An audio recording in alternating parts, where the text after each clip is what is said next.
Minecraft is a game full of infinite wonders and endless possibilities. Whenever an update comes out for Minecraft, the new features that I tend to favor are the ones that elevate the validity of that phrase. Infinite wonders, endless possibilities.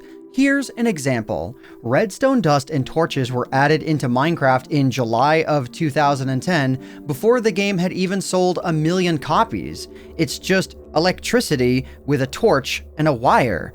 But yet, 3 months later, YouTube user The Internet for the Win had created a 16-bit calculator using just those two things and the blocks they were sitting on. Minecraft didn't even have redstone repeaters yet, just to give you some perspective. The reason I say this is due to the fact that a brand new Minecraft snapshot was recently released that implements a feature that I feel is significant like this. It isn't quite on the level of redstone or anything, but it certainly expands Minecraft's possibilities. Minecraft Snapshot 22W03A implemented a command called placefeature, which allows for you to place down any world feature that you want, assuming it falls into the decorator class of items. So trees, flower patches, icebergs, giant mushrooms, ore veins, things like that. 22W03A is also a snapshot for 1.18.2 rather than 1.19, meaning we won't have to wait very long before this feature becomes a reality within the vanilla game. But what really makes such a simple sounding command so incredibly special to me? Well, I believe that this command has so much more potential for anybody with the desire to tinker with the game's inner workings. Much like me. As you can imagine, I'm pretty excited. So let's go ahead and let's get right into it.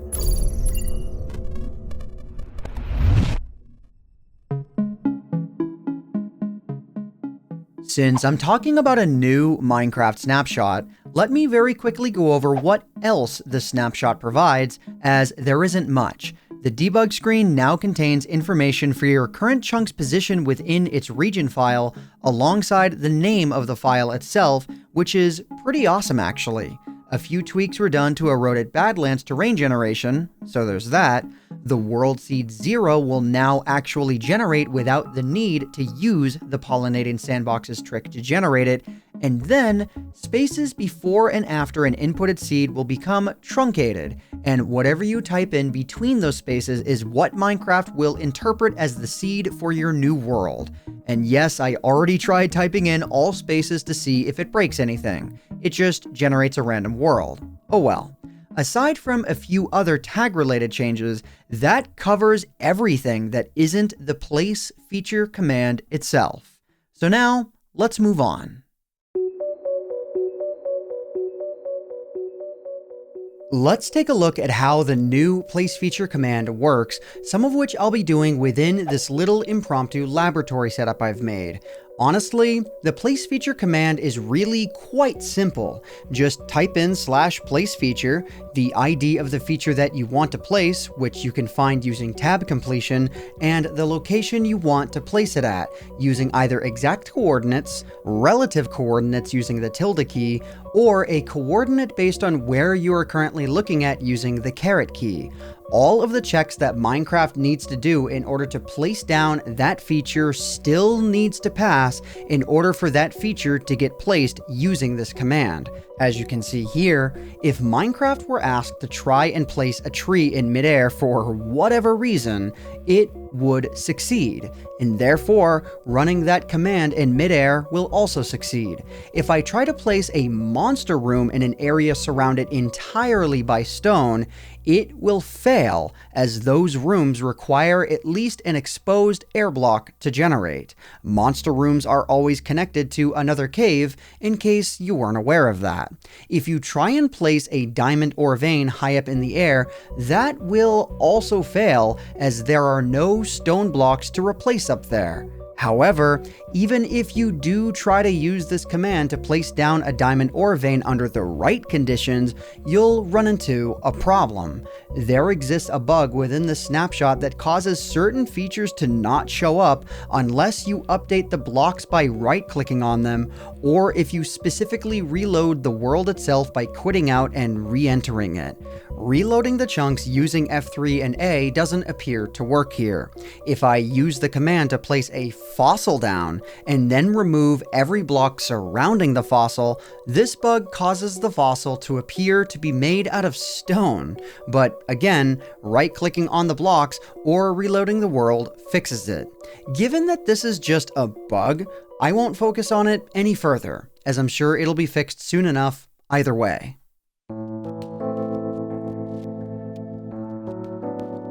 I'll get into how I feel this command can be improved in a moment, but first though, there are a lot of items within the placefeatures command to mess with, so download this snapshot or fire up any version from 1.18.2 and beyond once it releases and give it a try. Speaking of giving it a try, here are 5 items to consider trying for yourself.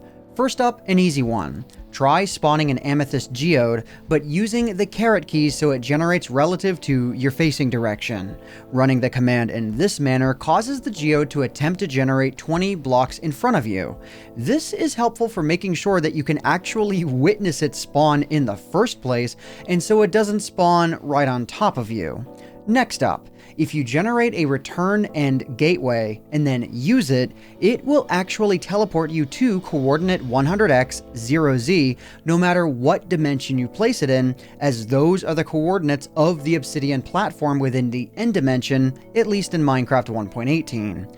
None of the items on this list that I could find are picky about what dimension you happen to place them in at all. Third up, icebergs. With this item, the only thing that really matters is that the area where you ultimately place it has air exposed near sea level. One interesting quirk about icebergs that many of the other features also exhibit is, when you can generate icebergs in the exact same location repeatedly, they will overwrite each other endlessly. I wonder what'll happen if I use a command block to place them in the same location over and...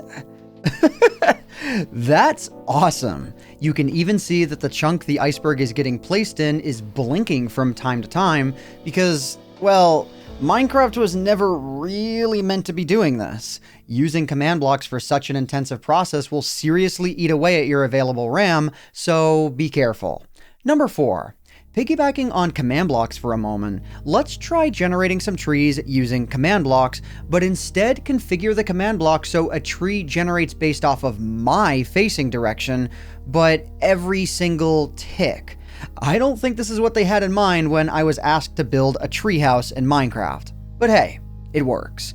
Alright, for the last item I'll show off, we're gonna mess with bonus chests. Yes, that's right, bonus chests. It might seem like a trivial item to mess with until you realize that bonus chests are actually one of a potentially small subset of items within this command that will generate anywhere within the chunk that you specify. Combine that with the fact that bonus chests can stack on top of other bonus chests, you get, is it just gonna keep on going? Well, yes. Yes, it is. Bonus chests will just keep on stacking up and up and up all the way to the build limit. You see, this is what I mean when I say that this command expands on that little notion of infinite wonder and endless possibilities. Unless you are maybe using a custom data pack of some sort, there has never been a way to just type out a command and generate these features. For as fun as this command can be, this is where I'll begin talking about how I feel this command can be improved and expanded upon. First off, I would love to see an extension of this command that would allow for you to input NBT related information that the command could accept, such as a numerical seed, so things like multi-block flower patches or anything else would generate the same each and every time, in case a map maker wanted to use the placefeatures command to create some kind of thing that would appear the same each and every time. Beyond that, the way in which I feel this command could be improved is, well, to implement more commands like it. Right now, this command is limited to just decorator-based features. You can't generate a cave system or even a noodle of a cave, you can't place more intricate structures, you can't plop down a village, generate a ravine, nothing like that. I feel like this wouldn't take a whole lot of extra coding to create a potentially different command for things like that. Seriously though, how cool would it be to be able to just generate a cave system on command, even if it were pretty slow, since that would be a fairly intensive process for the game to handle. Still, it would be cool. This command already preys on my desire to tinker with the game, and I really look forward to any additions that Mojang chooses to implement that bring this kind of functionality to the table. But anyways guys, that just about does it for me for now. I hope you all enjoyed, subscribe if you did, and thanks for watching.